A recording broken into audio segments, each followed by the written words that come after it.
Abbaa gadaa abbaa nama hundaa kan addunyaa maraa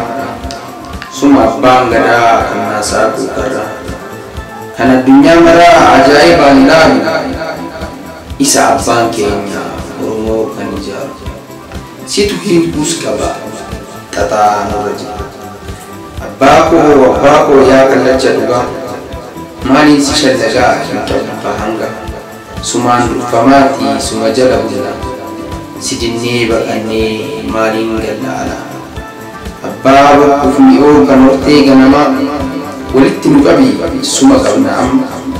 faca'uu hin qabu ilmi kee gargar sun caba hundaati laayyootti ilaaleni uumamni kee addaa uumama namaarra eebba kee naa roobsi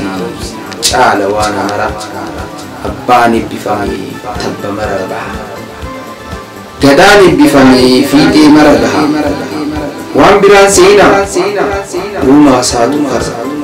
kan duude bansiisee kan goge leejjise kan abaare gogsee uumaa wal qixxeesse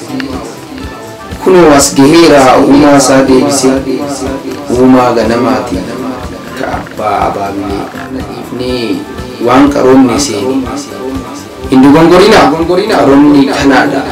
kan addunyaan beeku eenyummaa kuushidha nama wal qixxeessee rakkoo biyya lafaa addunyaa kan hiiku kana ammayyoomuu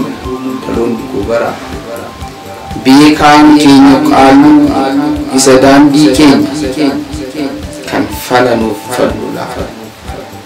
isin abbaa murtiiti rakkoos gadi qabaa qixxeessaa nu laala eenyutu si didaa siinqee keetiin qabdee humaa hin sodaatu lola seenta fiigdee ati haadha maraati Oromoon si beeka uumaa ganamaati eegaa kunuunsaati sirna gadaa keenya sila dura isaan deemnee eessa geenya eenyummaa saba koo calaqqistuu aadaa isa dursaan keenya hundinuu baradha isa irreen keenya kan tokkoomseef